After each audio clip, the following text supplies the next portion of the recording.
speak. Yeah. There. Can you see that back? I'm good. I have it on my computer. Okay. All right. Good afternoon, everyone.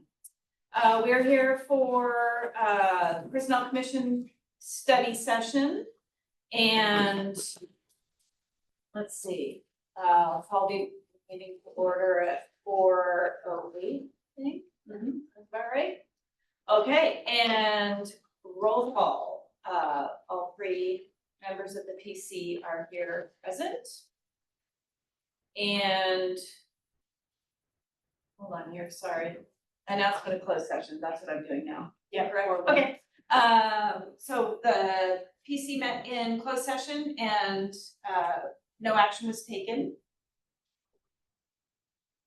And then 4.02 study session is what we are here for today. So welcome, everybody. Cool breezes. Sorry, so Perfect hard to time. get out that parking lot. at Perfect 4. time. All right, You so I'm wanna gonna just, set it? Go ahead. yeah, I'm gonna just, share some information with the group so we're all on the same page as we move forward. So, the study session was set up so that we can engage and interact. We cannot discuss anything that were not on the agenda. So we're here to kind of specifically talk about this initial placement discussion that's a continuance from the collective bargaining topics that we were talking about, so we can collaborate and address those things. So just as a friendly reminder, if we get, we can reference things that are related to it, but if we get a little too tangential, I'm gonna just gently remind us that we gotta get back to the main point. So I just wanted to let you know that in advance, so you know that I'm not being mean or, I value all of your thoughts and feelings. But Brown Act compliance, you gotta keep it to this topic kind of exclusively. And I prepared packets for my commissioners and shared it with our union partners as well, so that we can kind of have reference points to keep us organized as we move through them. But I do wanna, start that this was your guys' requested study session, so just open up to our union partners to kind of bring my commissioners up to speed and all of us up to speed on where we're at and what we're looking to discuss today. So I can kind of address that.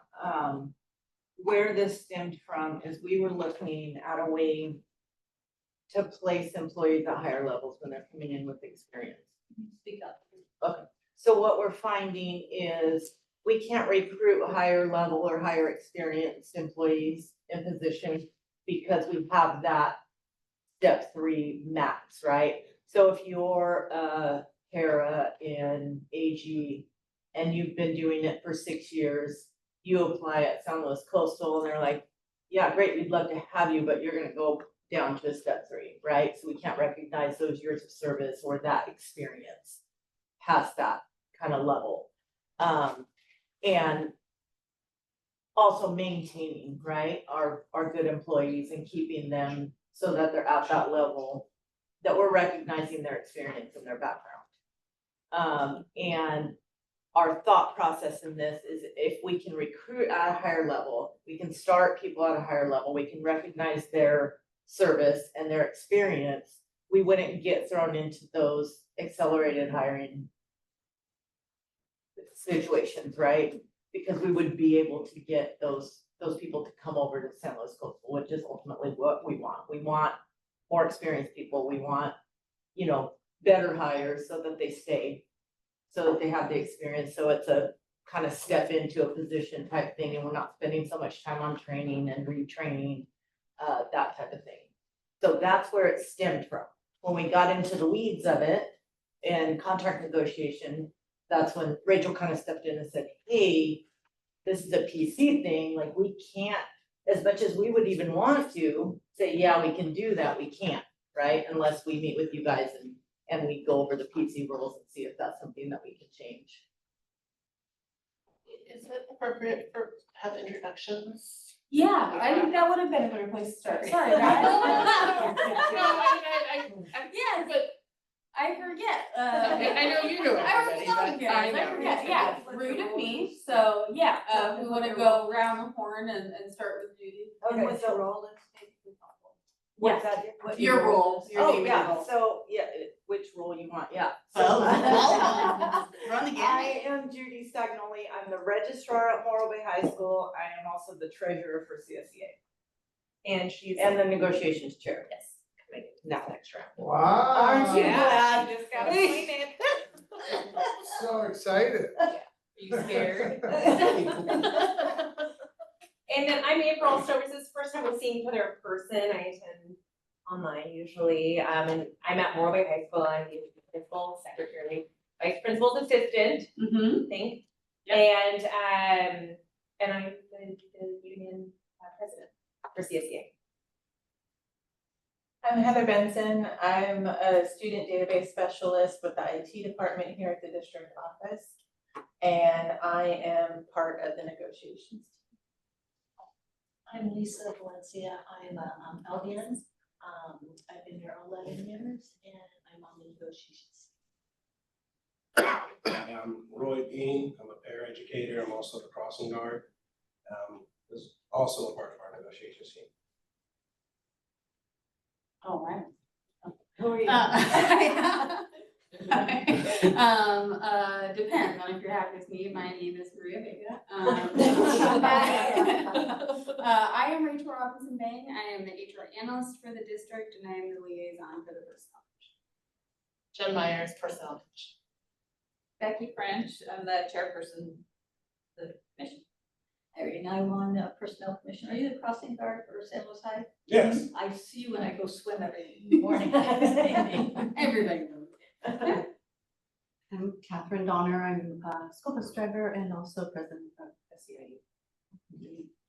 I'm Maria Vega and I'm the administrative assistant for the HR department and I'm the one taking the minutes for the PC. Greg Puccia, assistant soup of HR And personnel commission director. and the personnel commission director. Kind of a Thank big you deal. for reminding me. Okay, thank you. Rob's online. Rob, you Go there? ahead, Rob. Yes, hello there. Hey, I'm Rob. I'm the labor representative with SEIU. We have 9 work sites in the 2 county, and our best work site is San Luis Coastal Unified School District. So, All right. yeah, there we go. Somebody document that really quickly. There we go. Yeah, number 1 out of 31. So, yes.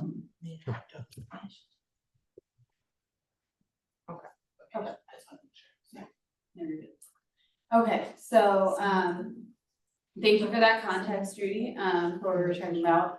And I think the structure of the day, if you guys would like, if we wanna just run through just 1,000-foot, we won't go into all of the details of this packet. I don't wanna eat up all of your guys' life like I did to my core commissioners. But kind of run through the broad strokes, of what our purpose is, what the considerations are, and then we can start opening up to some questions and data validation and all those things as well. So the purpose of the study session today is to review the relevant updates to the CBA related to initial salary replacement and the potential to expand initial placement authority from step A through C to A through J, which in our more common vernacular is 1 through 3 and 1 through 10, but merit rules call them by their way.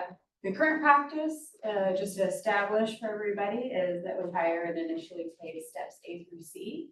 And that's what our existing rules say. The proposed change, like I said, would go up to J. So some of the considerations that we need to make sure to address today is just clarifying the scope, impact, and Excuse me. and what it means for incumbents, new hires, promotions, all of those things. So some, just for everybody's edification, the legal considerations is that for Ed Code 45268, the Personnel Commission may authorize placement beyond the minimum step consistent with adopted rules, but the changes must be non-discriminatory, uniformly applied, and consistent with our collective bargaining agreement. So equity considerations, so just a couple of the things that are main points that we'll want to address is, so if we approve a process for initial placement above step C, we're gonna need to make sure that we review the requirement for commission director and personnel commission approval of accelerated hiring rate language. So what does this mean? Who approves, step 6 versus step 4, step 8 versus step 5? Is that at the tech level like it currently is with A through C? Or is there different process for approval if we move this up to higher ranges? Is our promotional language going to be consistent with this new language as well? So is this just for new hires coming in for initial placement? What if I were to promote? What if I were to work at class? What if I were to work limited term? Is this broader range available to me as well, and what the ramifications are, yes or no? So, if yes, then obviously there's fiscal impact that we need to review. If no, there's an equity impact. Why would I really be motivated to promote if I got to be 10 as a office assistant, but then as a principal's assistant, then I'm stuck at 3. Why, what are we incentivizing and not incentivizing? What will the effective date be if a rule was revised? What's the proposal that we're making for the commission to consider? Is it effective adoption date moving forward? And ramifications, pros, cons. If it is, great, a little more fiscally solvent, and less impactful fiscally. But then equity issues. So if I was hired 10/30 and this is adopted November 1, then we could be on wildly different things. I have to start at 3, but you got to start at 10. Where is that line gonna be? Even if we push it back, so we're gonna make it retroactive, we're gonna go back to July 1 or where it is, still gonna face the same equity issues. So I was hired June 30.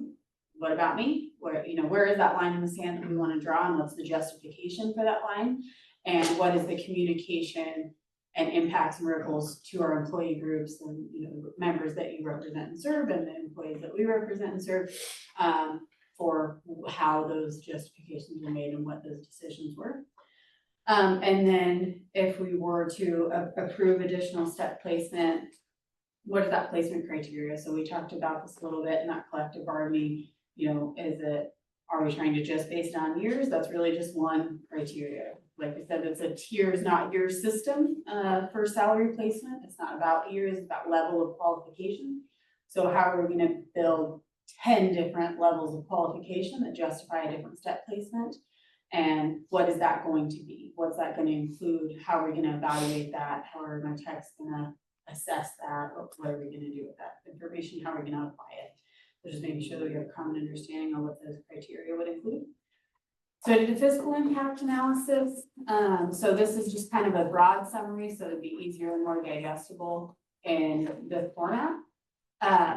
But there's also a spreadsheet, so it is in appendix. All the tabs with letters are related to the appendices.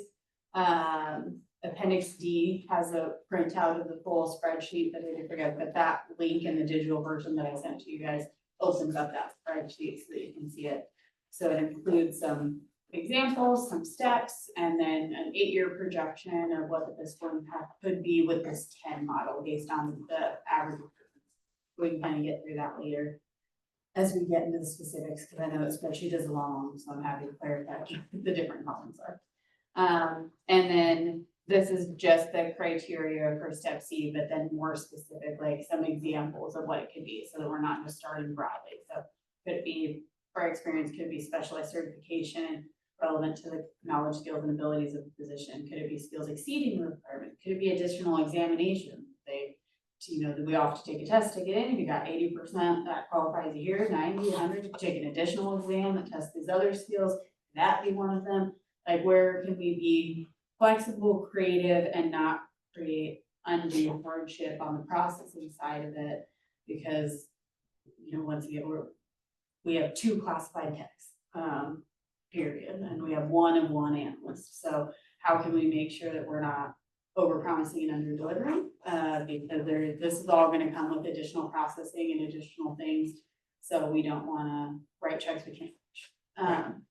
So impact on current personnel commission rules. So this is a sample amendment of the rule that we could use so that we have something to build off of if we were to do something. And I highlighted the and or between the personnel commission and commission director.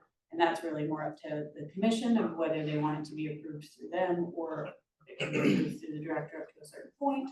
all those things are just sample language so that we have some stuff to work off of.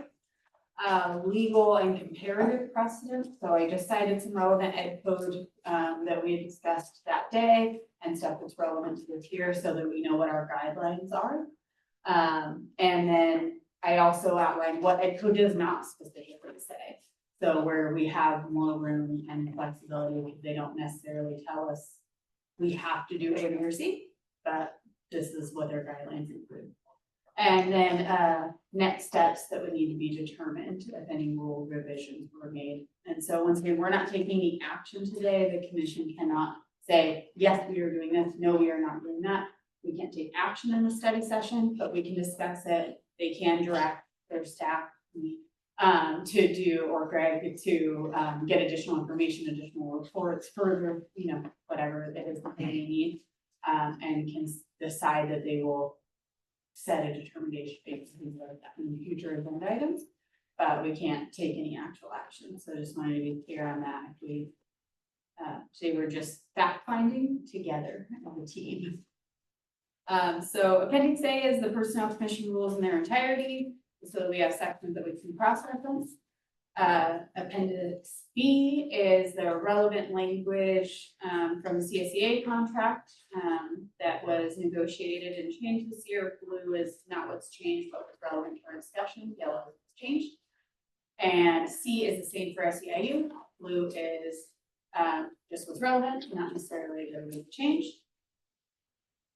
Appendix D is the printout version of those calculations in that Excel form that I was referencing earlier. So I went through and gave you the sample data on that front page.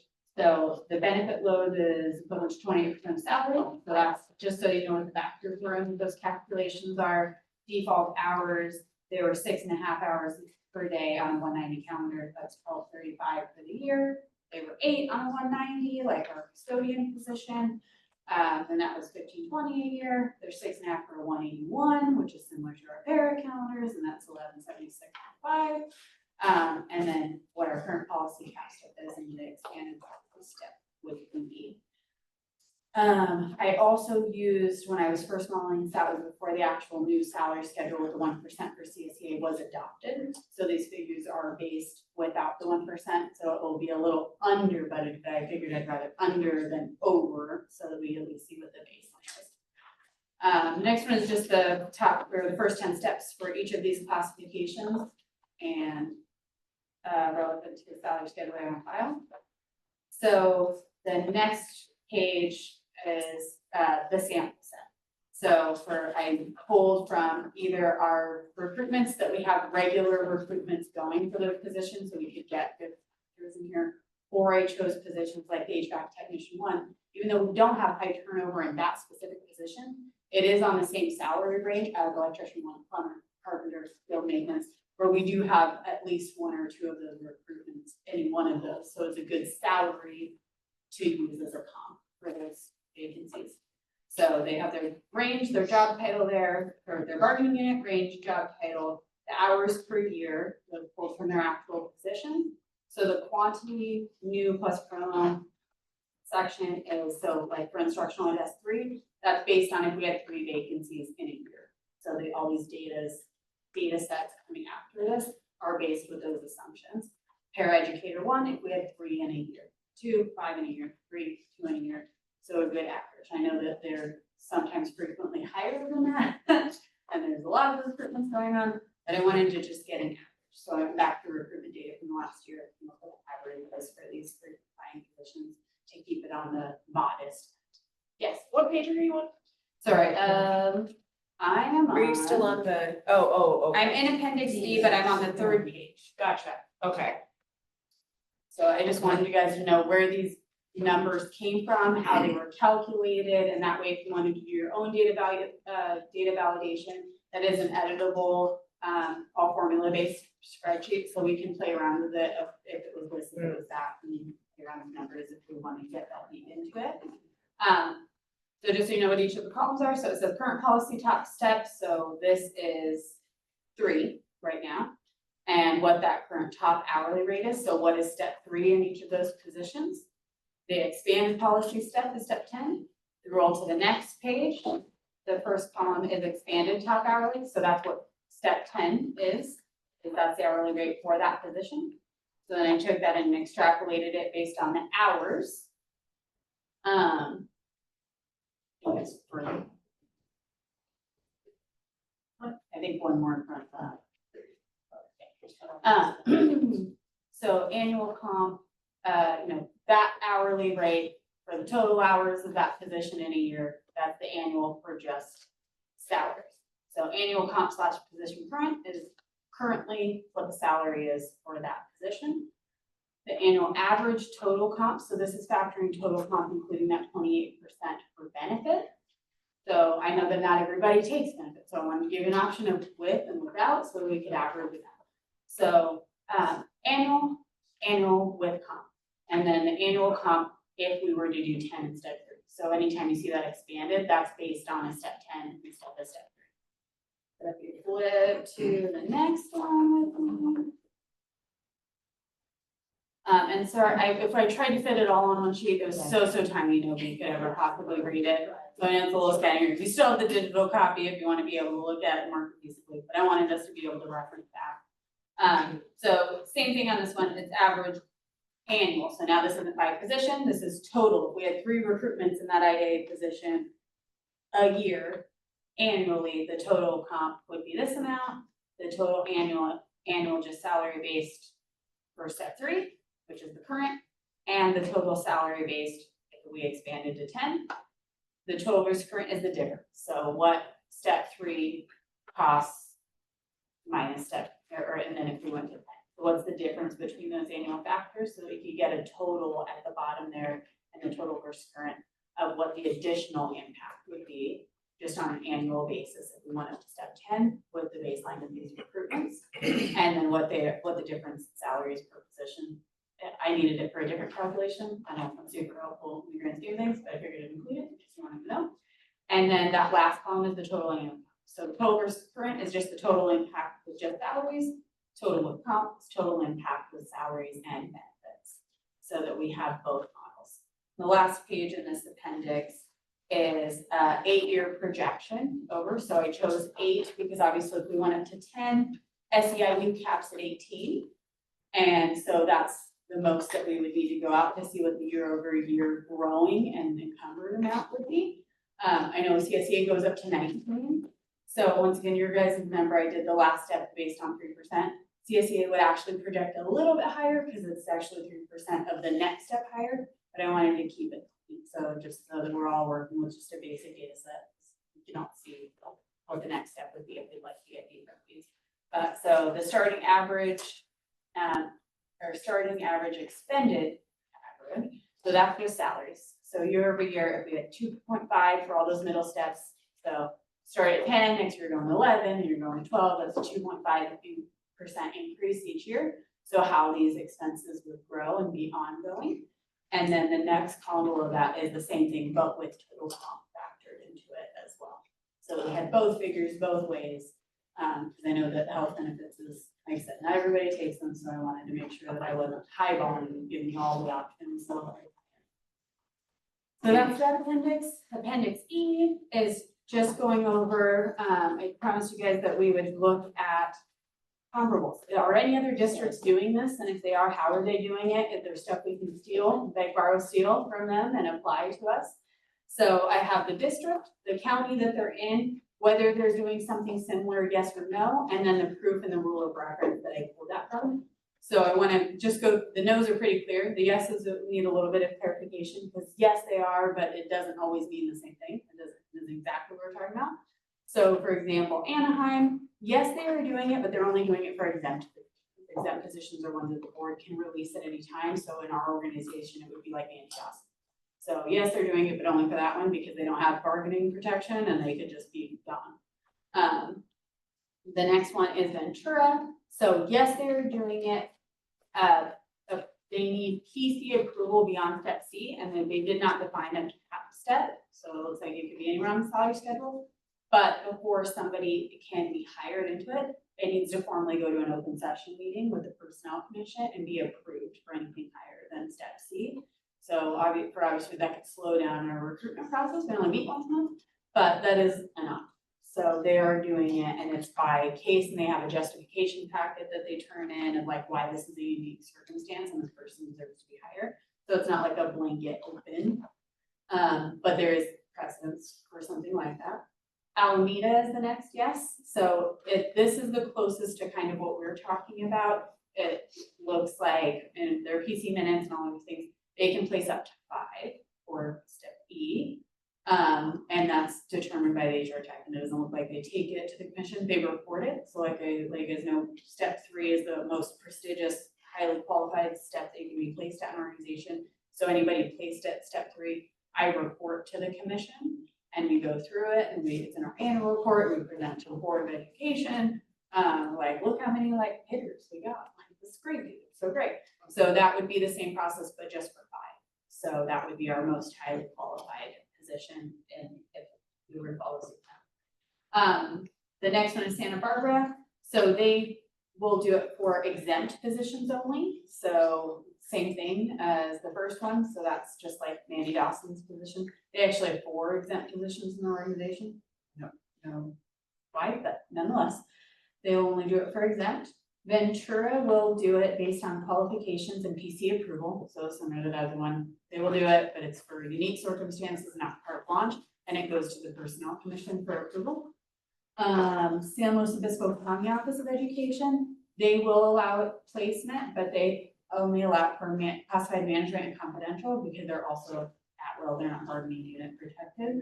So it's their balance, like you don't get the job protection, but you can have. And then the rest, they all stay with the age model. Obviously, there's 100 merit system districts, at least in the state of California.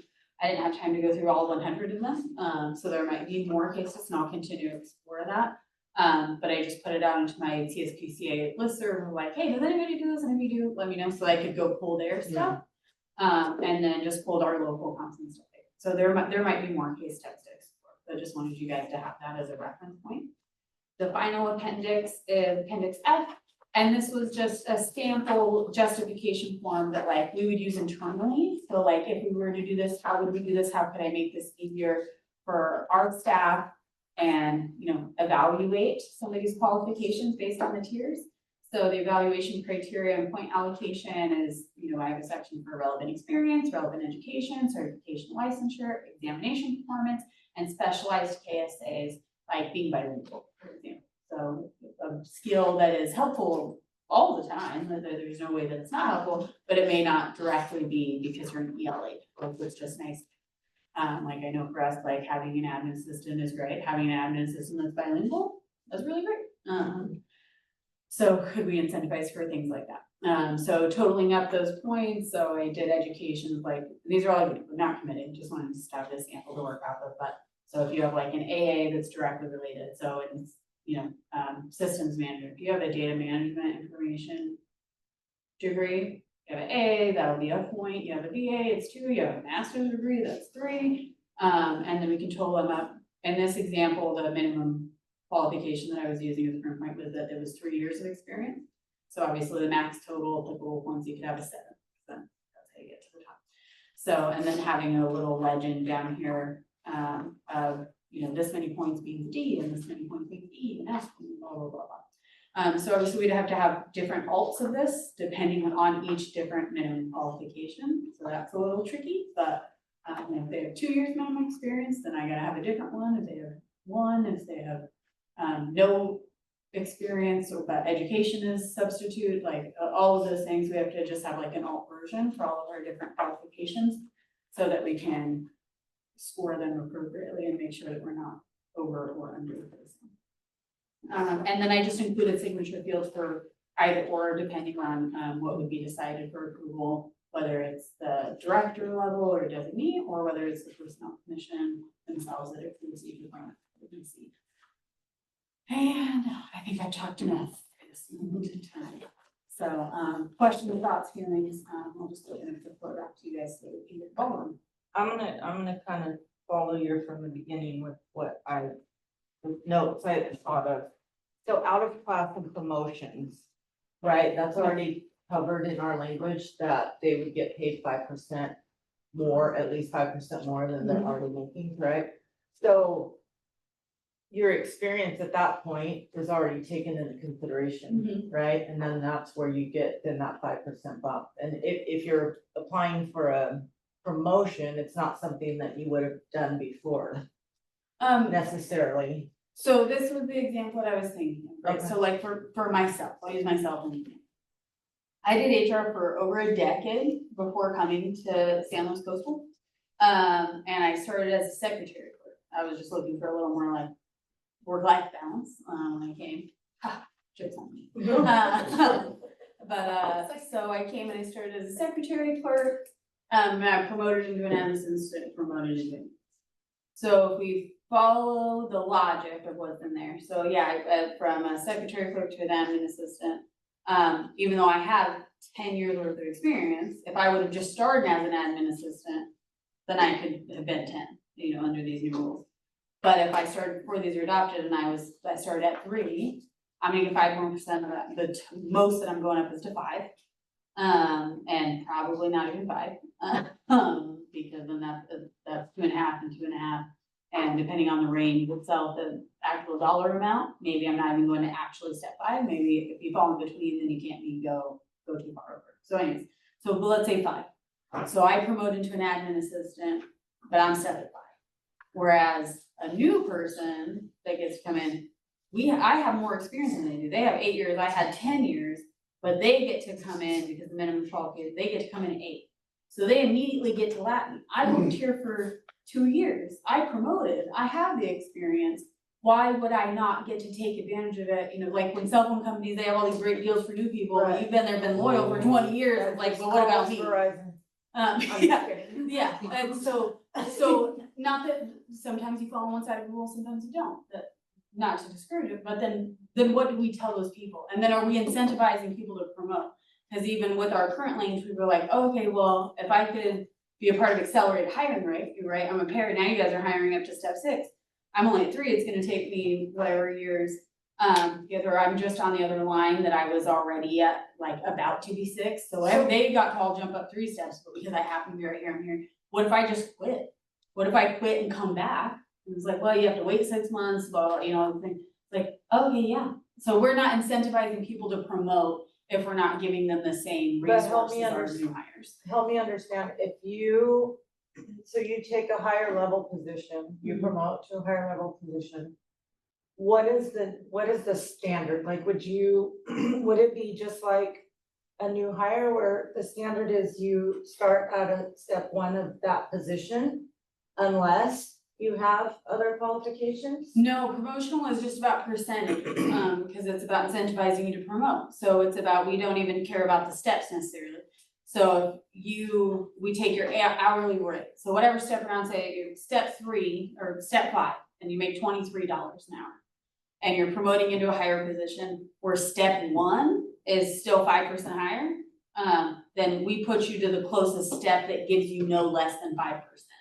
So you still get to make your 5% increase, but now maybe you have a whole nother 19 years of built-in raises, or maybe it just depends. We take your hourly rate, we add 5% to it, we find the step that's closest, without being under. So if you're in between 2 steps, we'll put you on the one that's higher. So if we're putting this in place, effective December 1 moving forward, January, whatever it is. And I've been here for 5 years already, and then I promote into something else, it feels punitive that like, oh, maybe a little insulting, like, oh, okay, well, they've literally done this, but at somewhere else, or they had relevant experience, but it wasn't in a school district or whatever it might be. I've been here at this job doing this for you, you know me, right? And I'm next, I want employee of the year, like what? And I'm still stuck at step 5, but they get to be 10. So it's just like, how do we communicate that? Are there safeguards we can put in place to prevent that? So if we open up promotional though, that's a big old check that I don't know that we can catch, right? That's a lot of different changes, because then if we do it for promotional, are we also doing it for limited term? Are we doing it for out of class?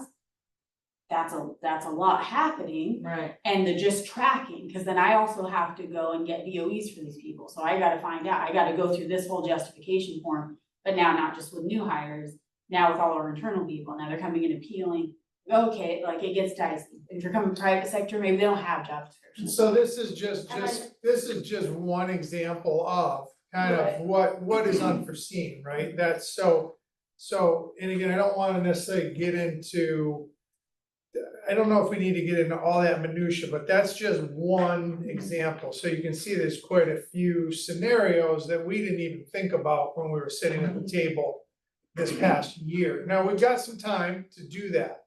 So I do think it's important, again, and this is really your meeting and your time to ask the PC and the PC staff questions, so again, I don't wanna, if this is what you wanna understand, that's great, but I wanna make sure we've got time for kind of the bigger picture. I know that the PC has some questions, and so just wanna make sure we make space for that. And I think one thing that would help address that, because we did suggest that current employees would be able to submit a request for review of their time or experience, right? So in doing that, you're gonna bring people up to where they should be experience-wise, and then if a promotion came, that 5% and built-in raises, right? For the next steps. So I think considering that, opening up to current employees would help with that issue. And then the other question I had is just with the fiscal impact, like carrying that out at the J level, right? At level 10, that's not gonna be the norm. That's gonna be 10 years of experience is gonna be one-offs, right? I think we're gonna be more in the 5 to 6 year range that we're able to recruit. Because somebody's been with the district 10 years, they're not gonna wanna, for the most part, they don't normally wanna bail. But That's from a what we're planning like, perspective, yeah. we've got to go to the highest one, and additionally, that this doesn't even begin to take into account what you just shared, Judy, if people do want to, if we agree to language ultimately, they want to ask for, this doesn't even count for that, so that's just. And also, that's why I Also, shortened it down, we do I- 120 one of the questions that recruitments we in a have year at is least.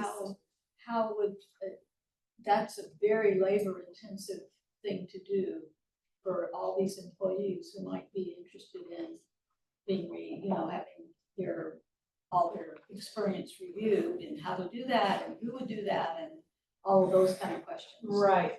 And we kind of put a survey out when we were thinking about this, like how much experience did you have when you were hired? What step were you hired at? And to be honest, there was not a lot that were out of line. There really were not. But there are some outliers. We're definitely looking at this more of a perspective of hiring, recruiting, retaining, right? But we did want to see what happens with our current employees. And it was not a huge number that were out of line, right? Like, I'm way out of line. I had 15 years experience in my exact job coming in and started at a 3. Those are one-offs, right? You know, there wasn't a lot of them. The ones that it would affect would be like 1 or 2 steps they would move. You know what the participation rate was? Like what sample size you guys were working with, how many people responded? We sent I it to all feel our like it members. was, they got like 13. No, I got like 28 at least, but 28 that needed an adjustment. that needed the adjustment. No, it was 12. Wasn't it? I think she was making How many total responses? responses. Yeah, how many no, actual no, no. responses? Total responses, and then 13 that needed. I could actually write that. I don't know. Don't- I can We'd pull have it. to- we'd have to get back. San Luis has something going on. Oh, it's down the I'm street. like- Yeah, it was, there's a football game. All good now, yeah. Oh, yeah, it's Friday. We like to party. The Yeah. other It's just in this one question year, I it's had stuck in was- parking. Feeling all that team spirit, go Tigers, go. So the other question I have is I understand that step 3 here doesn't, isn't the same as step 3 in Lucy Mar, because it's a totally different way of calculating Right. the experience and all the qualifications. And so a step 3 here is, you can't really compare it in terms of steps in other districts. It's maybe most districts, not all districts. Right, and I don't think we're trying to compare to other districts necessarily. We're just trying to get to where we can bring employees in at a rate that would be sufficient for them to move over, right? Sure. Because like I said, if you've been with the CMR for 6 years, you're a bus driver, you've been doing this for 6 years, we need bus drivers, Right. right? But we say, oh, come on over with your 6 years, 7 years experience, but we're gonna start you at a step 3, which would be less than what they're currently making. Why would you do that? Does that make sense? It But does make sense. if we that- say, if oh, it you have does- 7 if it years is less. experience, so we can start you at a step 7 on our scale, which is going to be higher than what they're currently making. But is, I mean, I'm asking, I don't know, Rachel could probably answer this better, but is it actually less because those districts just don't pay as well? So I know Judy took a pay cut when she came in. You did, okay. Yeah, oh, we're not, Well, because we were talking about like 10 years. to them. yeah. Yeah, I can Yeah. tell you our step 3 is equivalent to Luciamar's step 5. It's in between the 5 and 6. Okay, that's what yeah. Right. So see, they would already be at that level and then you're kind of taking a step backwards. We had 124 people respond to the survey. Okay. And out of that, it was only like 13 that That's where I were. got the 13. 13 Yeah. people that they didn't get. That they would, that it would make a difference in the, yeah, right. And most of them, like I said, would be like a 1 or 2 step, Right. just to bring them to where they should be. I don't want to interrupt, but it's on topic, and I don't want to forget about it later. I think that the school bus drivers have a less complicated hiring system. You just need to have a license, right? But there are people that are green, that are brand new, never done it before, need a lot of extra help.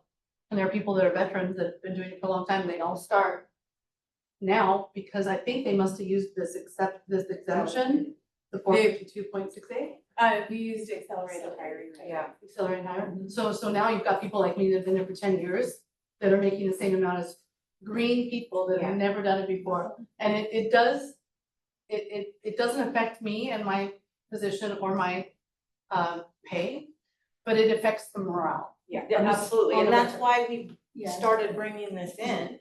That's exactly why we started bringing it in, because that's exactly what happened to the paraeducators. Mhm. Is that we couldn't hire, right? We couldn't get these positions filled, so we do an accelerated hiring. And then we're kind of, I mean, we're shafting our current employees, like, sorry, you've been here 6 years, but this person that's never done it is gonna come in and start at the same level that you're at. And so that's what we're trying to avoid. It sounds like we might end up in the same situation, just a different way. With the promotional language, limited term without a class, like either way, somebody gets lapped, it's just about doing the least amount of harm, I guess. Well, I just think figuring out which where the less harm comes in, right? Like she's saying, she's been a bus driver for 10 years and somebody that's never been a bus driver but just got their license is gonna come in at the same pay as her, right? Where you wouldn't feel the same way if a bus driver that's been driving a bus for 10 years comes from AG That over would be here and way is making different. the same as you. That would be completely different. Right, that's where the whole morale piece comes in, right? Yes. That's much more palatable Mhm. on our ends, like, oh, okay, you've been doing this for, I don't have to hold your hand, I don't have to show you how to do this, I don't, it's okay that you're making the same as me. I understand that. I can take that. You're new here, but you're not new to this. Yeah. True to the game, not new to the game. Yeah. There you go. For example, I mean, when Judy came in, she's the only person that, and I've been at Morway for almost 10 years. She stepped right in. She didn't need any, and in fact, she taught us stuff. She was like, oh, I've been using Aries forever. Let me show you how to do this, this, and this, and this. And, but yet she took a pay cut coming in, but she didn't require any training. I mean, of course, there's some like, here's Morway High School, this is, that kind of stuff, but she knew exactly what to do. Here you get to work on the beach. No, Yeah. that was my choice. Yeah, It was my choice to take a pay cut. I mean, So- that's there is understandable. but- there is value in having that experience, you know, and if someone's got experience, you're like, well, I'd love to live in SLO, but I can't afford it at that rate, I could at this. You know, and then you don't have that learning curve, that hiring, that like, cause it takes people, I mean, I give everybody a grace period of 2 to 3 years. By 3rd year, you should probably know what's going on in your job, like pretty good. But it does take quite a bit of time to get comfortable in a position. And it's also utilizing the resources of everybody else around you, helping train you into that position. Or if So- you flip it, right, and you're bringing in that person that knows what they're doing, they're already trained, they've been doing this. You're actually helping your other staff, so somebody's out, somebody needs to cover, somebody needs, you jump in, Yeah. do it, you know. I was specifically sought out and Yeah. hired And I was for just- my Aries expertise because this district had just switched to Aries. And I was coming from an Aries district and they needed help getting things going in the IT department for Aries. And so like, it's like that situation, like my expertise should have. I came in at a step 3 and I was super appreciative of that because I came from a smaller district, so that was a pay raise for me. But if I was in Judy's shoes, it probably would have been a pay cut for me. So, Do you know, is there any data at all about how this affects retention? It's probably hard to know that. Yeah, I mean, not specific to if we did the hire. Well, the fact that, like a situation like hers, for sure. Yeah, I mean, we really haven't dug into that particular, issue, but I mean, I think we probably could do a little bit of digging on that, but again, I think the base concept of, yeah, if you could bring in more skilled people and people knew they would come in at a higher rate, you potentially could. Yeah. It's hard to say, people change jobs for various reasons, it's not always about money. Right. I found typically if it's about money, that's probably the wrong reason to change a job, but it's also the wrong reason for me to chase a job because I'm gonna make an extra $5,000 or something, so, I think to Judy's point as well, it was, I'm gonna go from Fresno, which is amazing, by the way, just spectacular. That's great. To come to live on the Central Coast, I mean, I can had the see- luxury to do that. Well, And even just because I've sat in on many interviews over the past few years for classified positions and other positions, and this last year with library techs alone, I mean, we sat in on so many, and we had excellent, very qualified people. And unfortunately, with the pay range on the job description, it shows all 19 steps.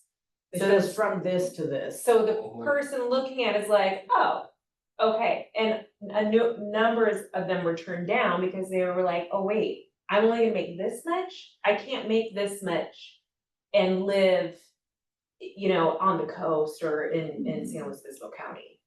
So my question is, how many times have we had this happen where we offer someone a job, they accept the job, find out what they're making and then say, I'm sorry, I can't. well, they wouldn't accept the job before finding out what they're gonna be making. We're But they go very through the interested. interview process, to your point, you Yeah. spend a lot of time, you get invested, you Yeah. want them to, yes, and I mean, I think Right. that happens across the board. I think my question is, if that's okay. are you- No, I'm yeah. Is, is this sustainable? If I have it, again, times are tough. Yeah. And if I have a job for, I'm just gonna say an account tech, and I really only have the budget to hire from step A to C. And we need someone, what happens for that person that comes in, who maybe has lost their job and they would be thrilled, or they're moving from somewhere else. And they have family here or whatever, I'm just saying, there are other circumstances, and are we? That they would be willing to accept a 3, but Yes, qualify yes, for a 7. Yes, and again, Okay. knowing that maybe in the long run it catches up somewhere, again, I'm not sure, but are we putting ourselves in a position where we don't get to make a hire because I can't afford, this district, not I, the district cannot afford Or we bring them in and then we immediately the next year give them a layoff notice because now we've overcommitted. Yeah. So that's where my concern is with this, is that, making it blanket. And again, when we do anything, you know, so it should be equitable, defendable, and repeatable, right? But as things happen and budgets shrink and expand, and hopefully we're gonna get to expand again. But where would that put us, and how does that impact our current employees who are now doing 3 people's job because we can't hire anybody because the market is flooded with a certain type of employee who is super qualified? And I know that we've seen this happen at Poly sometimes, where when things get bad, we have a certain pool of applicants and they're incredibly well educated, highly qualified. And you know, I would be concerned if you guys had to hire them at a J, that we would be making commitments that eventually we wouldn't be able to.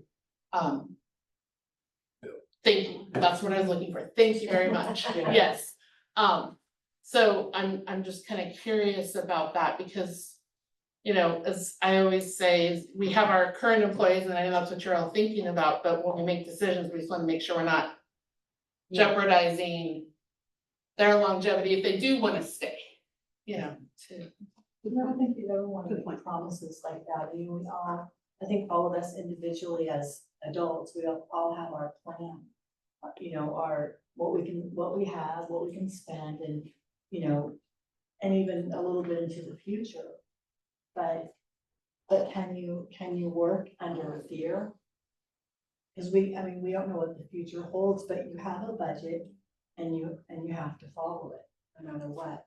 But if I can't afford to bring in a person at J, how do I bring someone in? If I'm supposed to, per the merit system, I'm supposed to hire the most qualified person. Would it be possible under the merit, I'm sorry. No, go ahead. No, I mean, I agree with you, there's no promises, again, you know, but how could I bring in a less qualified person when that other person is there, But per the merit system? Would it be possible to use the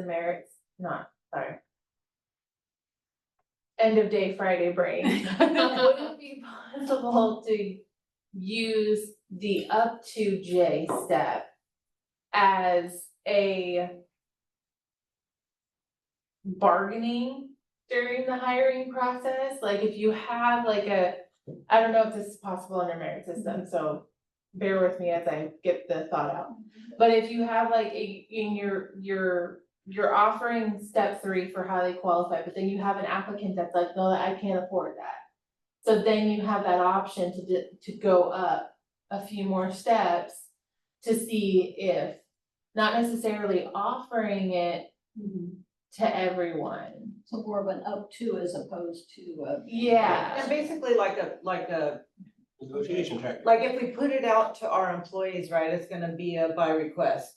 They're gonna have to request it, they're gonna have to fill out the information. But this they're is gonna- the higher part though, But right? that's what I'm saying, So, you yeah. treat it the same way, right? So initially, you're offered a fee.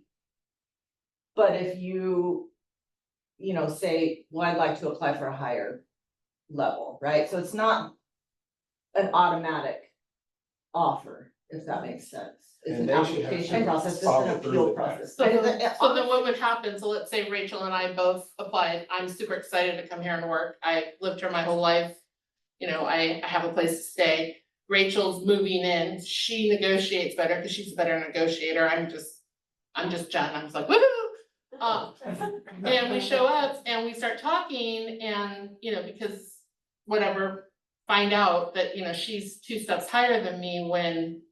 And again, I get it, I should have could have negotiated, but then can I put in a request to be reevaluated? I think maybe limiting time frame. Per se, I mean, when we talk about, The short answer. I feel like you're I know. gonna send. I know, I'm like, it's almost there though, it's almost there. Hang tight. Oh, Oh yeah, it's like the spotlight is on you. You can speak now. Oh my God. I Sorry, never we lived didn't in a interrupt world where I that. could read it. That was a curve. I'm gonna. That screen's right there. Well, the other one is this one is with Dick. I didn't know. Well, now you do. But you didn't have to. Well, you're the one that said I couldn't read it. Oh, I probably can't read it. You don't know. Thank you. Thank you. That's what- So what I can say about merit system rules specifically to answer the prior question. I think it's a good idea that comes a lot from like private sector, like I did private sector for a long time. And that's where I was thinking, I was like, Yeah. private sector, you always, Private you sector. always try to up the offer Yeah. that they, yeah. Everything's on. Yeah. For merit system specifically, it is about equity. And equity and your initial placement is based on your knowledge, skills, ability, all these things I've like hammered home a bunch of times. So the short answer is, I don't think there's a rule that clearly says no, that we can do that. But it is counter to the values and beliefs of merit system. It should not be based on if you're just more savvy than I am. If we're equally qualified, we deserve to be equally paid. Right. And it should not be on us. Like maybe I'm just shy, maybe I'm kind of wallflower, I don't wanna rock the boat, I'm just excited to get a job, but I don't wanna mess it up. It's more obviously believable as my kid. But, and maybe Jen is just, wilding out and, just really, aggressive. That doesn't mean she deserves more money.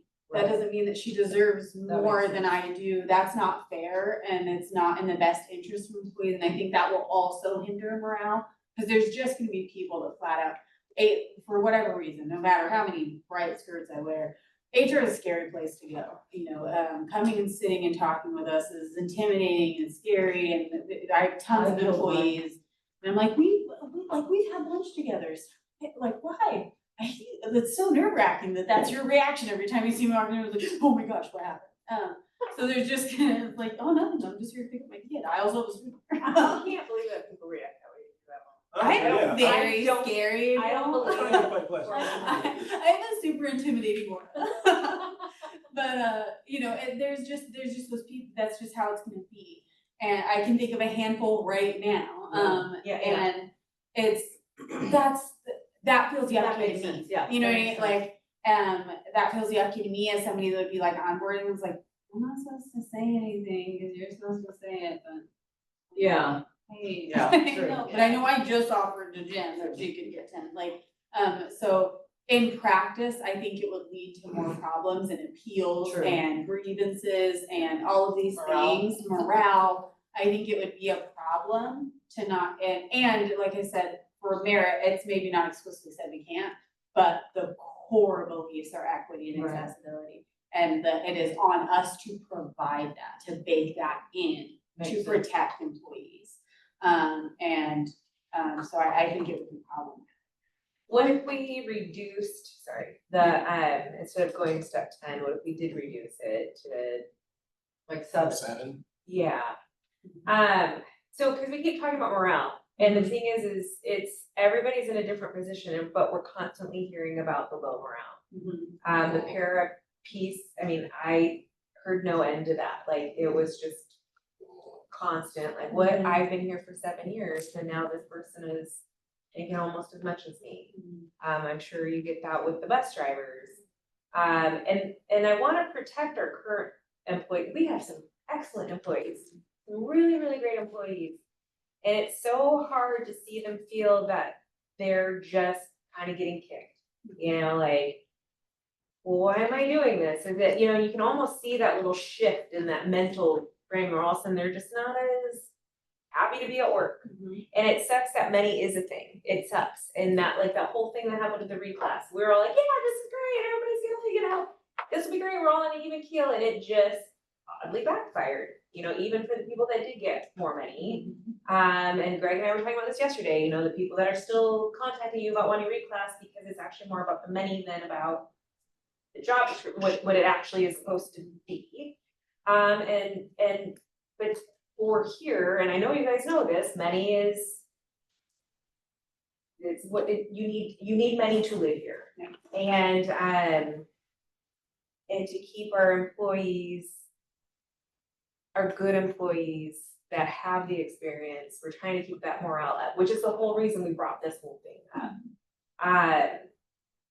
It's weird, because it just seems like there's not a good, if we get the morale here, we're gonna maybe lose it here. If we get it here, we're gonna maybe lose it here. So I'd like to address what you said, because I really get the position that you're in. But the other side to this is, and I can choose myself as an example. So I used to work in San Luis Coastal and I'm to Lucimar before I retired. And I started out making more in Lucimar, but I ended up making less in Lucimar than I would have had stayed with San Luis Coastal. So times change and the financial environment changes, and a lot of it just depends on when you enter a particular job, when you enter the marketplace, and you can't really always account for all of those discrepancies that aren't fair. That doesn't mean we shouldn't try to, and that we shouldn't try to address it in some way. But I think that it's never, ever, ever gonna be perfect, because it just really depends on your circumstances, when you entered, what was going on at the time in the district that you entered. Did they have money? Did they not have money? Did they? And then you're on that scale. I mean, you're moving up, but then times have changed. Now somebody comes in, and I think that's always going to be the case, which still doesn't mean we shouldn't try to do the best that we can. But it will not be perfect. That's just, it just isn't gonna be. and we realize this is not the best timing, you know, for our district office, but at the same time, like, this is your negotiations team right now, you know, so we gotta do what we can do. You know. So that our members know that we I can say that I hope that there is no doubt that he has the box. There is You'd be some doubt. surprised. You'd be surprised. Like I said, Or maybe if we will. people were mad when we gave more money, so Exactly. there's gonna be people that are But mad. but I'd like to say, on the morale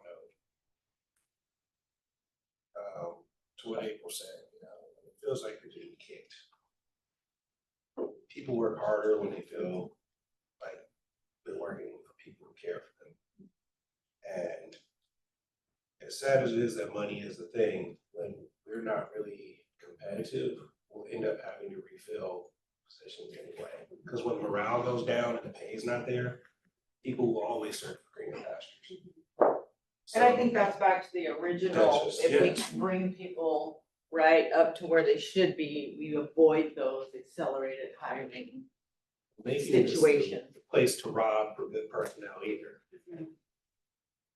It's a thing that could happen, where greener pastures start coming through and picking out heartbreak employees. Can I ask just anecdotally, like, in this conversation, like, we're using Paris as an example, Paris, I know I hosted that session about the job description and accelerated. Great. Obviously, I'm never tired of hearing my voice, happy to do anything we need. It came up in that conversation, I tried to keep it super on the rail.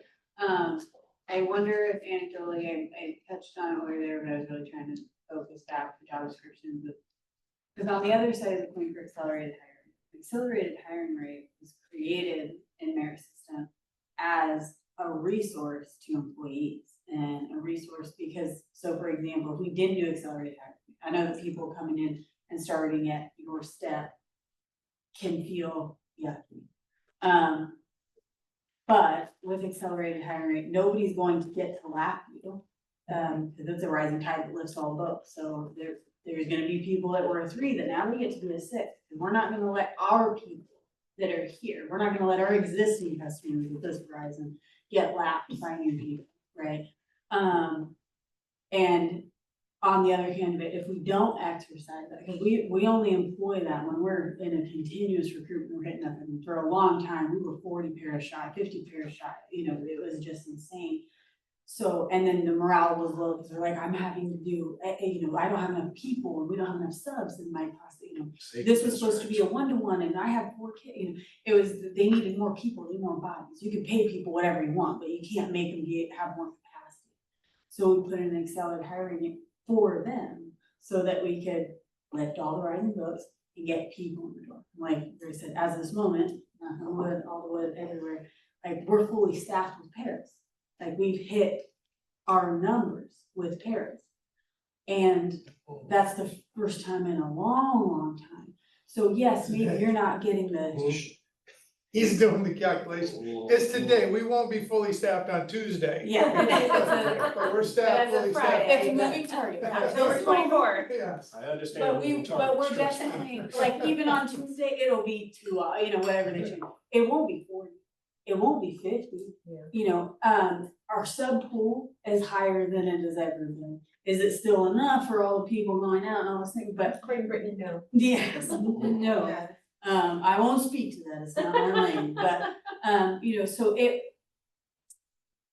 we can do lots of things, but we can't do everything, right? So we can either keep things the way they are, so we can keep staffing. So like, you can have $40 an hour if you want to, but then now we have 12 paras, like that's, and we can't afford to have more than that. Or if what you need is bodies, what you need is help, you need somebody so that you can go to the bathroom, so that you can take a break, so that you can do these things, then that's what accelerated hiring rate, like, I feel like people are seeing it like a punishment or punitive. It's like, oh, we did this, we didn't wanna, as we all know, we're not flush with cash at the moment. We didn't want to spend, do you know how much money it costs to move everybody up to 6 and then hire 20 new hires at 6?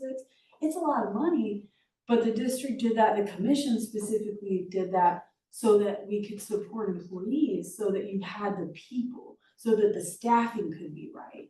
So I don't know if that is understood, that, nothing is for free. Whatever choice made, through this conversation, there's gonna be a cost. Yeah. And we're gonna have to lose something to gain something. That's just the way that life is, and No, I that's think we fine. definitely see that that did help, right?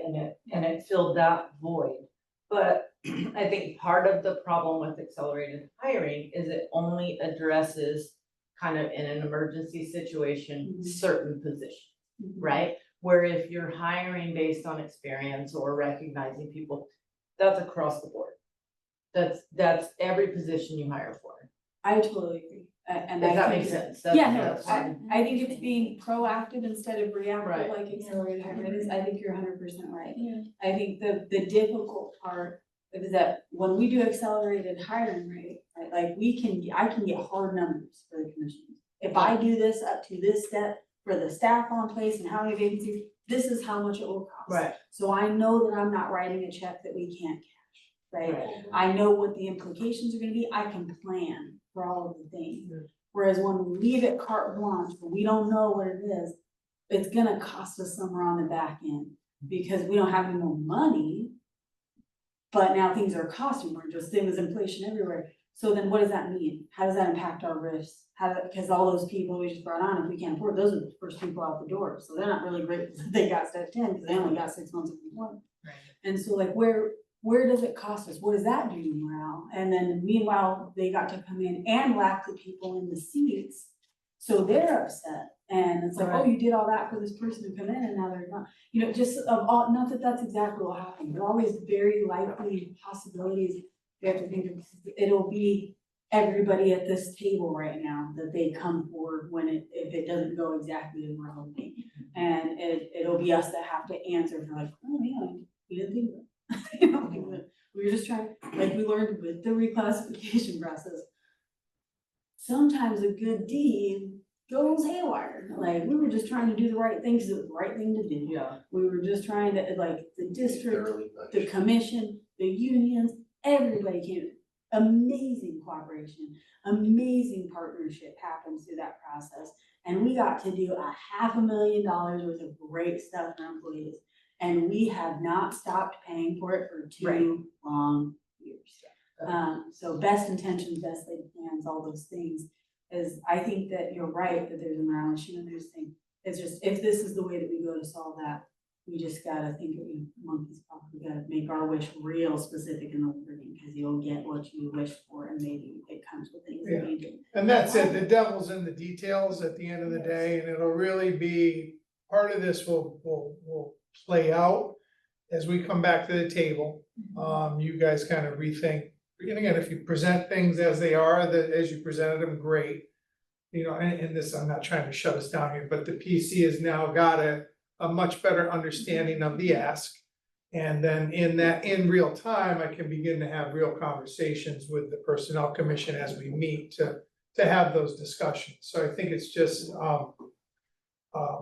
we're really gonna have to think long and hard, because it's not just about us not wanting to pay extra money. It's all this unknown, because to Rachel's point, yeah, maybe on the front end, it builds a little goodwill, but we know again with that other reclass, it ended up, and it's still, that goodwill went away like that, and the ill will still is lingering, which is too bad, because it was, you know, a $500,000 in increased compensation happened in that moment, and it's like, you know, that's not insignificant. Irene, I you have, have yeah. a question. I'm sure you put a lot of time and thought into this, and I appreciate that. I'm just wondering if you feel like you've considered all the possible ways to go at this that might not have some of the ramifications that, like you were just saying, coming down to a 7 is one possibility, or. No, and I think that's Yeah. why we wanted to sit with you guys, so that we could understand and we could think about some Yeah. other, and that, Yeah. April, actually, I think that just popped in her. It just, well, and mainly because I mean, I'm looking at Berkeley Unified, right? Theirs is, show advanced step placement up to step 5. I mean. Can we even just do more than just a step 3? You know, like, Yeah. can there be like even a bump or 2 more, you know, like, would that be feasible? What would that mean? You know, what do they say, shoot for the moon, get the whatever, I don't know, and I'm curious as to know what their criteria are for their 5 steps that they can go up to. And I think if we definitely put something in place or approved for something as far as for budgeting purposes, like we would have to give current employees a deadline, like you have to Yes. request a review by this time to start the following fiscal year, right? So that it's not an immediate impact on the budget. And if you're able to budget for the following fiscal year, I mean, I think we understand that piece of it as well. And I don't wanna speak out of turn or anything, but I think if they don't do it and they miss it, that's it. No, it is, yeah, it is. Yeah. Say that again. If they don't do it by that date, or they miss it, that's it. It's kind of like applying for a job. Right. So Deadline. I have a question, and that is, if you are switching positions, let's say you're a custodian and you wanna be, I don't know, something else. And you're applying for that job and you get it, how do they handle the steps? Because sometimes what I've noticed in my VG&T department, it seems like there aren't just people that go up 1 step when they switch positions. Yeah. So if there's flexibility there, I don't understand why there's not flexibility in other places. Well, that, I actually had the same, you said that when people get promotions, they don't like, if I got a promotion and I'm at step 5, I wouldn't just be at step 5 at that promotion, that's not how it works. No, definitely not, because sometimes that's not 5%, right? If you're only going from a custodian 1 to a custodian 2, that's only 1 range difference, so it's only 2.5%. And we promised you that you're gonna get no less than 5. So we take your hourly rate that's when you right. promote, and we That's right, add you the get 5%. I wrote that down, I forgot. And then in the new rate, we just match the step closest to that. Like Deb Maxwell, she was site secretary, she bumped up to that, Mhm. which pays a lot more. Mhm. I'm assuming that whatever step she was at, Smith. Was she? Okay, Yeah, that's Smith. Smith. And then that, she's a much lower Yeah. step, right? Maybe more money, but at a lower step. Right, Yeah. And then to Rachel's, that kind of reloads you for those, now you, cause again, I could have been at step 15. Right. And step 3 still pays more.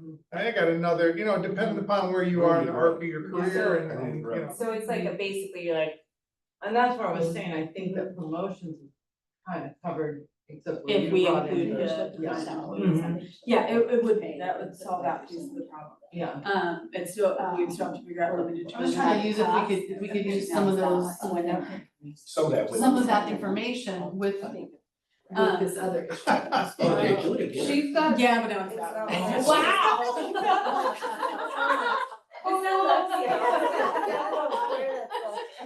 Well, she's got an interesting idea. She was like, she's like, can we use that same logic in this situation? Somehow, I mean, I'm just, you know, like within a range. No, it's Somebody off comes of the in window up there. Yeah. It's off the window up there. Sorry, Catherine. Okay. I'm sorry, yeah. It's all right, sunshine. It's not the first time I've been called that.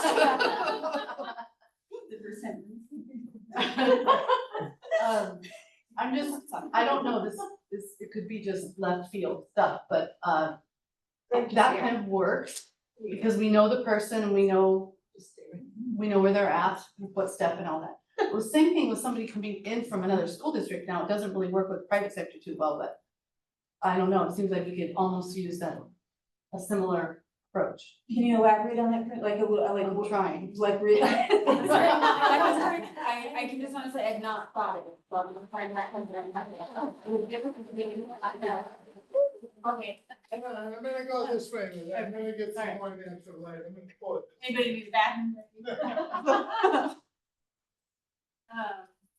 It's not a clear Yeah, no, I'm just trying to think it out loud together, but yeah, I'm interested in it.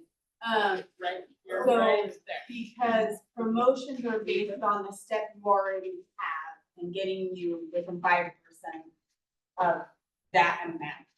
Or the Rather- minimum, right? Yeah. Whichever's more. Yes, whatever's more, so no less than 5%. So what am I basing that number to stay within I have an idea 5%? for that. Okay, So somebody's new and you know for sure that you can't hire them over a 3 or a C, whatever. And so that could be your base. That would be the base.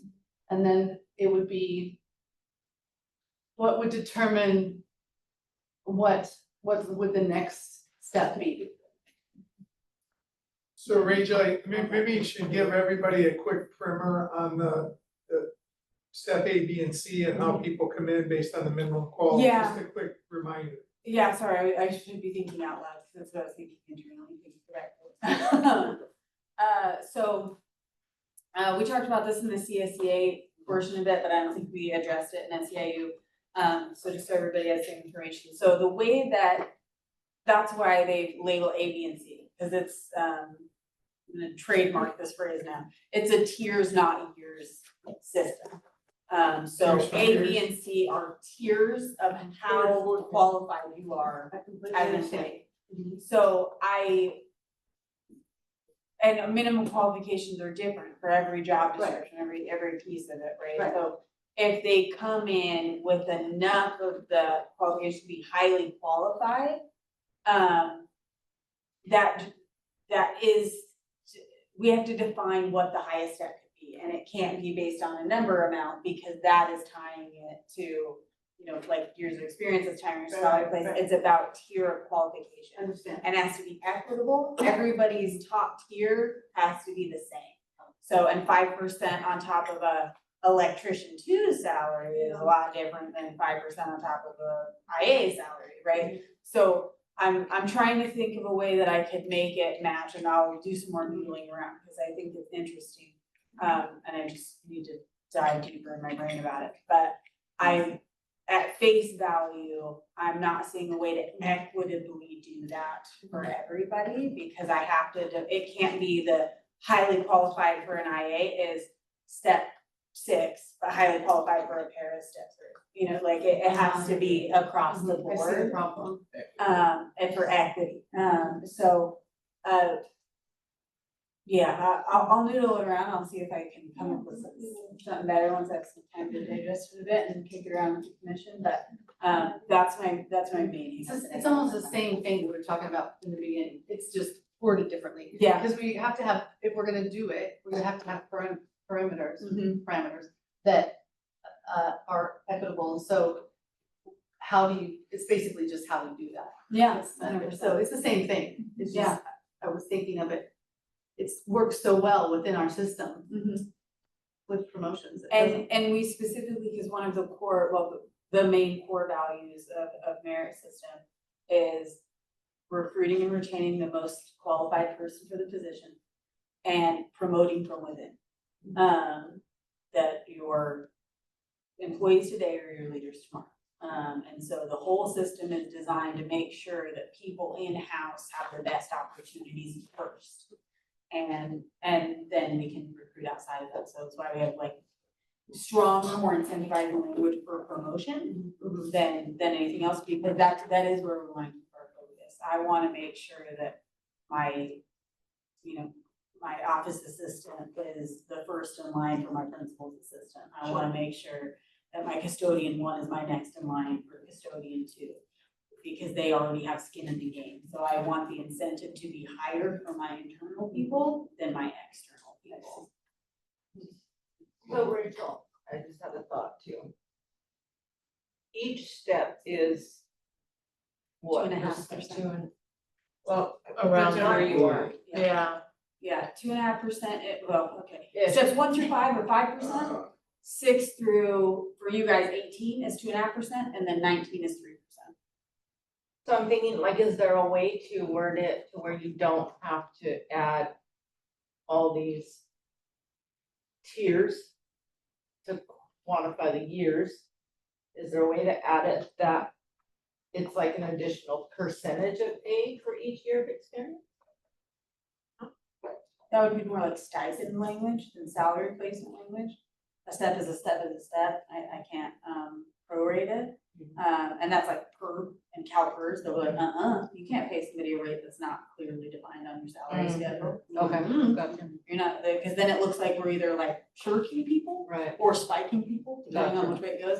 So that That comes was from, just the thinking. out loud. yeah, but is there a way to build out, is there a way to incorporate years into what the tiers are?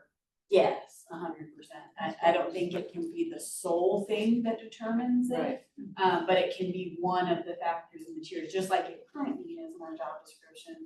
And like on that, justification form example, like we can have, I think there's 5 criteria right there. Like, so we could have, 5 points if we were to go up to 5 or like, so it's all possible. So I think what I can offer to the commission if they would like this information. I can rework that calculation sheet based on like a 5 model or a 7 model or whatever you guys would like, and we can review that. And Maybe closed session. maybe try the both, just Yeah. to see what the financial impact is. Yeah. And I don't know how I will do it, but I will do my due diligence in trying to figure out a way to average out the incumbent impact. I think that if you would Well, share we can share what we have. share the data and we To can start. kind of extrapolate out Yeah, we an can just average start of with some average, sort. yeah, that was my goal. Would you also be able to get us over the past 2 years, 3 years, how many times we've done an accelerated range and what Absolutely. range we ended up hiring at? Yep. Because my other concern is that, as we're talking, I don't think a lot of times we go that high. So again, if we're, and I totally understand the concern about someone with no experience coming in but I'm just wondering, would we have gotten? No, that's okay. I thought maybe I did something wrong, not yet. But, would we have gotten that person with 10 years even with, again, because it seems, what I'm hearing you say is that even when we've done the accelerated and moved it up, maybe into that spot where they would be, we're still getting people with no experience, we're not getting people that have a ton of experience, that now we're in that range, so I just, again, I wanna make sure that we're actually solving the issue that I'm hearing you say, which is our current employees, which I remember when I had one of my first jobs and I worked so hard, and then I worked my way up, and then they did minimum wage, and everyone was making, 25 cents less than me, and I'm like, I got $1 raise, cause I've been here and been doing extra stuff. So I mean, again, that's my, It totally is, but I also understand how that feels, Yeah. but also I survived and I was grateful for my job and, you know, but anyway, I just wanna make sure that we're actually really solving a problem by doing something like that, because I'm not sure that we got more qualified people by raising it, which is what we're suggesting would happen if we do that, but in our accelerated range is happening. I think that would be good Well, information. but that's where I was saying that accelerated hiring only affected like in an emergency situation. Yes. Certain positions, right? Where we could start bringing in more qualified across the board, right? We could bring in more qualified payroll, we could bring in more qualified secretaries, we could bring in more qualified bus drivers. It's not that reactive, like this position we need to fill. And then, of course, we posted at this higher level and everybody and their brother wants to be one now, right? But did those other people though that had that experience still apply though at that higher rate is all I'm asking, cause Right. again, know, I like you understand that, yeah. mentioned, you know, Yeah. you wanted to be part of. And again, I went to school in this school district, my son did, lived here my whole life. Believe me, you guys do amazing things, and as April knows, I cannot tell you how grateful I am for everything that you all do. My son, you know, had paraeducator and so I am a big advocate for everything that you all do, but I wanna make sure that we're really solving the problem. No, understand. Because I'm Yeah. concerned that we're putting extra stress that's going to impact, you know, what you guys have going on. And I don't know that I would word it as we're solving a problem, but we're preventing, right? We're That's more, preventing us from getting into accelerated hiring situations. I We're think we really It would preventing. help to know how many times we've really Yeah. done it, and because I do think, you know, to your point, and I do hear what you're saying. Yeah, We really have to think through to all the ramifications of whatever we Absolutely. do. yeah, Really gotta think that through, because sometimes it's really easy to to overlook something that you Yeah. didn't think about, it's like, oh dear, we've now created this problem, so. Well, There's I always understand. that. and that's why I'm Yeah. grateful that you guys are willing to Listen, work with yeah. us and do this, because yes, obviously, we don't have all of the knowledge that you guys have, because we didn't find out about the personal commission until 2 years ago. Actually, yeah. So. Most people. We still really quiet. Yeah. So this is good for us as well, and, but if we can problem solve and we can figure out a way that we're like, oh, wait a second, that actually could work, it would be, you know. Yeah. It'd be good. Yeah. Great. But yes, obviously, if it's gonna be detrimental, it's not something that we, Yeah, you know, push something damaging, that's not Yeah. what we're about. And then you know, and it's never gonna be perfect, we get that, we understand. I was on the not perfect end of reclassification, I'll tell you that much right now. Because now every secretary receptionist makes the exact same pay that I do as a high school registrar, which is, I won't even explain to you. But I was on the end of that, right? I also didn't throw a fit. I get that, Behind Yeah. the scenes. right? At the bar, don't ask the bartender what I said, I'm just kidding. That's none of my business, I would. But understanding there's gonna be things that are not perfect, and we get that. I understand do. there could be a scenario where someone comes in, like all the stars of aligned to put together this perfectly terrible scenario that we now have to. I mean, so going through every scenario we can to make sure we have our bases covered. So we Yeah. understand. I have a question. So the main positions that are, that brought you here today is it paras? I think the accelerated hiring was what kind of sparked the whole. But I mean, so we did, I think you knew that we went to every school site over the last 2 years on Monday mornings and met with staff at every site. And there were so many, aside from the health office, there were so many people that were like, well, I came in with 10 years of experience and I started at a step 3. And now this person who doesn't know how to do anything is making the same amount that I'm making. And, you know, so that's what kind of started this whole conversation. And as we were going through our contract, we're like, well, let's see if there's something we can do to alleviate that negative, icky feeling that people. And full And to- disclosure, not understanding the whole Right. personnel commission Yes. piece of it, right? We just came up with, hey, this is what we want to And do, to type to thing. piggyback So, off- I mean, we get it, we get it, and that's why we wanna work with you guys. Explain ourselves and not just, It would be weird Throw if stuff we up in did the air. a complex PC knowledge, like what? just throw it up in the I air mean, and. Carissa's not here. Yeah. She. Their commissioner. But to piggyback off of that, a lot of times, this is me giving you guys the parent experience while that was happening. That person comes in off the street versus someone who has no experience. Or that person comes in off the street with no experience versus someone who has a lot of experience. Not only are they making the same as you, you are not asked to train this person because they don't know the children, they don't know the rapport, they don't have any rapport with the kids. They don't know their day-to-day routines. And I think that's what really kicked everybody morale high. It's like, I've been doing this for this amount of years. This guy comes off the street, and not only is he making the same amount, I have to train him too. And I gotta explain from the most basic para knowledge to escalated things for this person. Yeah. And they're making the same amount. Whereas someone who came in and who has years worth of experience who didn't quite get brought up to where maybe they could be experience wise. I think those are two totally different things that we might be kind of mixing. I think another thing too is we sent out a survey before negotiations asking people what they would like to see. And one of the questions was about education, because I know that we pay for education if people. No, we don't. No, Not for profit. like I thought I saw it. Yeah. We have some.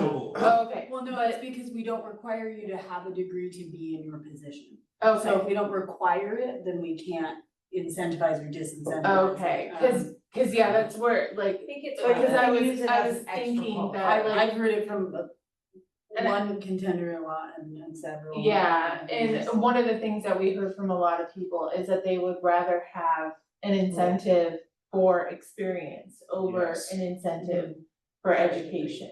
Mhm, And in classified, mhm. as well as I would imagine SEIU, experience is a lot more valuable than education. Well, maybe not in all positions. Well, and but But anyway. like bus drivers specifically have to go through an education Yes. program, but yeah. Yeah, I've been driving for a while. I drove my U-Haul all the way to my new house. But sometimes that the degree doesn't mean that person's actually been in the Boots field. on the ground. Actual. And so all of a sudden, this Theorizing person and has a degree and is actualizing. making more money than this person that has like those years of experience at it just doesn't sit well. Mhm. But so it's not just Paris, but it's, I guess Paris were what kind of Jumped it. yeah. Shine a light. Brought it Kick into the like bucket our, over, not brought it kick into it. our view, I should say.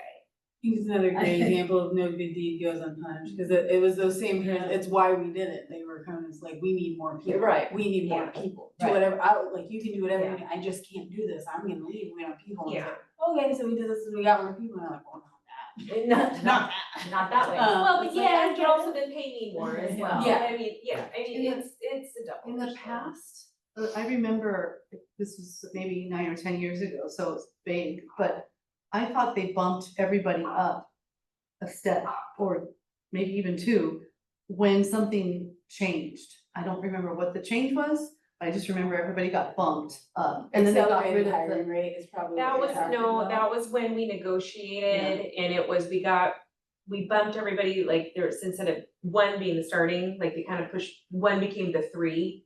The range, and then they got rid of the 20th step at the end. Oh. That Is that was. what you're talking about? Everything was too close. All the- Yeah, it was, too they close kind of together. shifted the steps, Yeah, it was because too close to the minimum starting wage. was too Yeah. low, We did. Yeah. that, I Oh. remember. yeah. That was So just a. there's So that. everybody got bumped to. I've actually been thinking about this for a while, like, is there any way? And I don't, I'm gonna say it and I might get kicked, but is there any way to do something like that where Yes, we that's a shave negotiating. off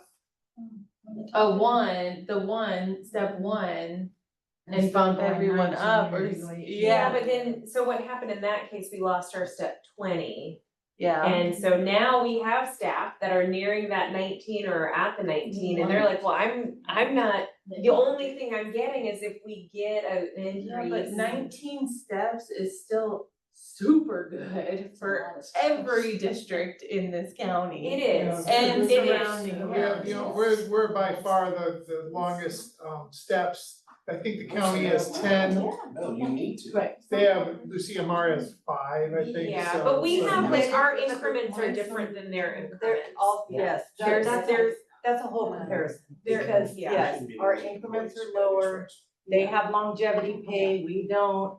Yeah. I'm working on something and I'm gonna, when we sit down with you guys, I've been doing a bit of a deep dive on that, and that's also a bit of a misnomer, but we'll walk through that together. Cause that longevity piece, anyway, it's interesting when you really look at it and you look at it against our salary schedule versus cause you sit, to your point, I'm gonna hit year 19, I'm dead unless You you end up, hit year, yes, you you end hit up year at the 6, same you're point. not getting anything for another 10 years, or, I'm sorry, 4 years, and then you hit step 10, you get a bump, then you sit for another, So it just is, Yeah. it's just. Well, actually, It's, yes, Yeah. you end up at pretty close to the same, but they get there faster.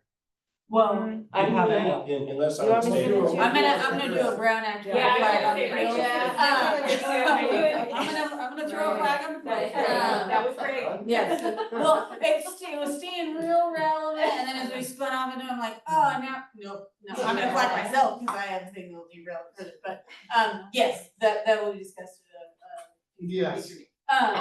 Lisa, did you have something, or we're just thinking out loud yourself? Out loud. Sorry. Okay. Well, please, state. I was just, I looked at my numbers, I mean, and you notice it's on the paper, the numbers are there from step 1 or step 3 to number 19, it's really not that big a range. Right. It's true. So if we get rid of the top range, we're really messing up the people that wanna make a goal of retiring here, Right. we're really kind of On the so. Yeah, I don't think it's gonna go well. Well, you wouldn't, I guess I'm thinking of it differently, cause you wouldn't necessarily get rid of step 19, it's just step 19 would turn into step 18 because you got rid of step 1. but that whole piece is a You just get to negotiable. put it back. Yeah, I know, but like, I just wanted to say that out loud, that, Get there a little sooner. yeah, exactly. Yeah, but I know Miss Curie Trujillo's at 19 right now. And that was one of her things, was that with what we ended up getting, the 1%. Even that 1% is something for those people that are at that final step, because otherwise they don't get anything, whereas we still kind of get that, 2.5, right? Until then, so that additional 1% is, We're still going. I'm sorry, we are, you're right, So you're right, I have a question. I just want- but no. when I was a yes, principal, I I was a principal at Shelby School, and I had 400 students, and then I went to Dorothy Lane, I went to Dana. Dana had 700 students. I had the same amount of staff, no counselor, just a secretary. What's the one out, the little tiny branch had 200 students, had the same amount of staff. I had like 9 buses coming and kindergarten kids coming over and Mesa Middle School kids coming over, and Branch was sitting there, and I made the exact same salary that the principal of that school made. So I get it, like, But you chose, so you're Yeah, just I saying get you it. chose that, is what you're. no, I kind of chose what you're it, I saying. did, I Yeah. chose it, but I get it, I do get it, it was like, this doesn't seem fair. So, Right, and I'm not playing the fair card, I'm just playing the, how can we make? More money. so Yeah. I do wanna take just a peek at the clock, we did have a 6 o'clock end time, so we still have a few minutes left, but just keeping that in mind. If we need to stay later and the PC is amenable, that's fine, but I think at the end of the day, from a standpoint, I talked a little bit about next steps and processes, because we're not deciding anything here today, we're not asking the Right. PC to make any decisions or vote on anything, and so I think the basic premise of what we discussed during bargaining has really been elevated to a point where and we spent a significant amount of time in closed session, really walking the PC through just this packet, your ask, and a number of the things we've talked about today. So this is certainly not, again, not the end of the conversation, but I think just to make sure we're hitting points, I do wanna make space for both, union reps and our PC. Are there any like really other burning questions that we should be thinking about or covering in these last few minutes here? And that's what I think, as long as their questions are answered, otherwise we'd be beating a dead horse. I mean, we've said. Well, what and we if need you to come say. back, if you come up with other things, just come Absolutely, back to us with them, if you have other Absolutely. ideas. Yeah, but if we've answered your questions, I mean, all we're gonna do is, beat it into the ground. You've heard what we need to say. Yeah, and remind me again, because the beginning of this meeting was so long ago. When we leave today, so because this was just the reading, this was just the walkthrough, it's just a study session, no actions being taken. What are the next steps? It's. We'll come back to the table and bargaining, whatever you present, they then- now have a clear picture of it, and we'll Okay. talk through it at eventual PC meetings. Okay, my and so that's what I was understanding wondering, Yeah, is we it, weren't bringing it back to bargaining. We were working with the PC to see if. That was rule the could be goal, changed. if the rule Right. can be revised, so, Right, I think. so we shouldn't need to bring it back. well, okay, If we were to revise the rule, that's the path of least resistance, because then it removes, it's already enshrined somewhere and then we're beholden to it. And then the CBA language always, there's a whole section that's like, Right. if this is in Yeah. alignment with the PC rules and Right. regulations, so it kind of me too's it. Yeah. And then also that's something to keep in mind is whatever is decided, it's gonna be me too Right. across all of our other units.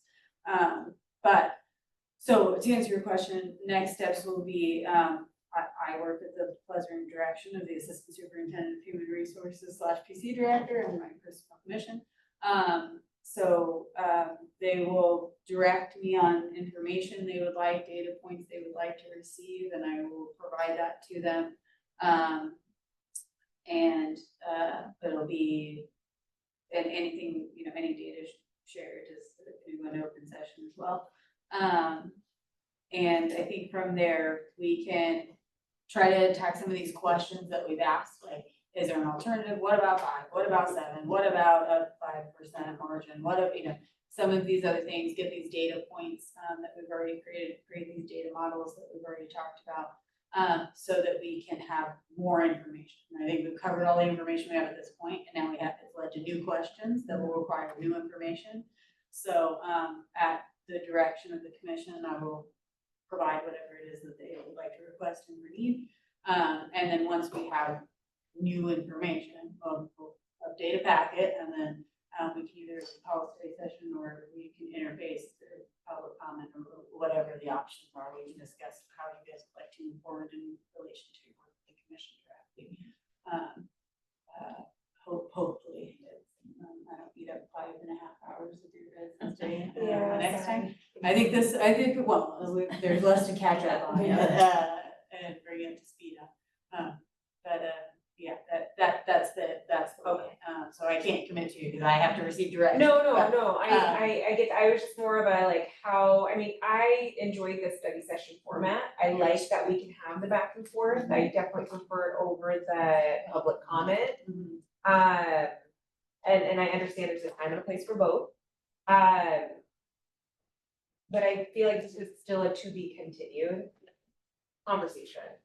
And that's why I was asking, like, so what do we still get to participate in the next steps?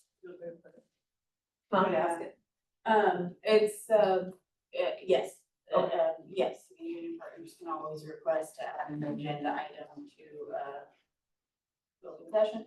If that agenda item is study session, because of the discretion of the commission, and also depending on time scheduling, or back at the winter months, because it will probably have to be separate meetings, like this one took the place of our regular meeting, because that's how scheduling works. But we still have regular items that we have to get through that we can't do in the study session format. So it'll just be about scheduling, but yes, it definitely will, and I know that there's a little runway before you guys go back to the table. So I would love to be able to help both sides take something off the plate so that you guys can get into the business that you guys gotta get into. So, we'll pull some data, pull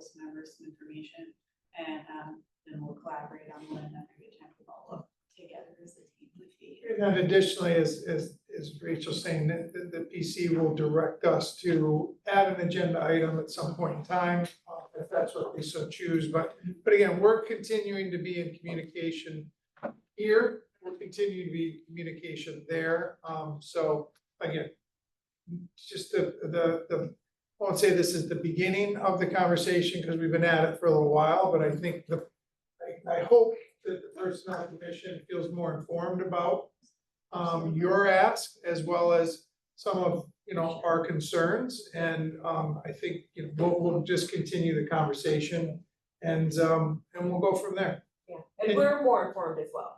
So I appreciate your time. Yeah. Cause it's so easy to be like, well, we can just do this thing. It's easy. It makes so much sense. I can say I'm sure for all of us, but I'll just make sure to say for me, just in case you don't co-sign it, but you guys have been really collaborative, really open, really just flexible, and that's the best, that's the best possible place to approach something is, we're just trying to find the solution. So, and what that may be is, open, and we can work on it and find it together. Well, and even if the solution isn't to our favor, I'm not saying that. It's good for us to know why, so that when our members are like, wait a second, they're like, they're past us, basically, like, or, how we were before we had these conversations. So it's good to have the knowledge and the ability to communicate with our members and say, well, but, okay, so they hear you. Yeah, and Rob, I see you have your hand raised. Did you have something you wanted to share with the group? You're still muted, Yes, Rob. yep, there we go. Hey, so I might be the only one in the room who hasn't worked for a school district, so I just need to get up to speed a little bit. So who drives this request? Is it HR? Is it the hiring panel? Or is it the potential new employee? And I'm also assuming that these are only on new hires, since we already took care of reclass a couple of years ago. Is that true, April? I'll answer sequentially. The driver for this request was CSEA. No, April or Rachel, I get that. But when the event happens, let's say this gets blessed and approved, and then we hire a new paraprofessional in, say, March, who drives the request at that very moment that the job offer is offered? It is, if approved, so say we go to 5, it's not a request, it is inherent to the way that we place. So it would be HR that evaluates the minimum qualifications and justification and places them. And then if they disagree, then like always, they have the right to appeal and take it to the commission or the director and say that they think it should be something different. Okay, I think that basically answers my question, because you covered the appeal process as well. So most of my experiences with county government, and it seemed like the manager of that division would make the job offer, and then the applicant and the manager would go back and forth on the starting wage. For most counties, it was up to step C. And so anyway, I was just curious about that. The back and forth goes through HR? HR. Okay, Yeah, got it. so for San Luis Coastal, I won't speak to anybody else's practice. All right, thank We you. always let the hiring manager make the offer of employment. Okay, Like an informal offer, hey, Yeah. you were my number one, I just wanna make sure Mhm. you're interested, they can Yeah. say yes or no. But the actual formal offer, the written offer, salary placement, all of Mhm. those details is exclusively through Yeah. human resources, so that we Right, so- don't miscommunicate. Yeah, We so don't no- expect I'll give you all of Yeah. it. but all the money, you can have some money. So- So we don't wanna put our managers in a position where they have Right. to walk anything back, and we also don't expect them to. Oh, okay. Deep weeds PC Yeah. knowledge, so we take care of that for them, but then we are Yeah. transparent about why they're placed there. We give them the Mhm. justification form of how they got there, what we evaluated, what it was, Yeah. so that if they do feel that so inclined to appeal, they can go to the commission with all of the information and. All right. be able to have Yeah. an argument. Yeah, so with that being said, nobody's ever surprised at their starting wage, No. right? No, okay, got it. Just want to make sure that, yeah, so with SEIU, we support any type of advanced pay raises for our staff members. Shocked. Yeah. The words you're choosing are scary, but yes. There we go. All right. All right, any other final Thank thoughts? you. We're ready to close session? We're Or, ready. wait, sorry, we still have Public comment, do I need to? yes, we need to go into item 403 for public Okay. comment. So this is an opportunity for public comment. Is there anybody out there on Zoom or in room here who would like to address the commission?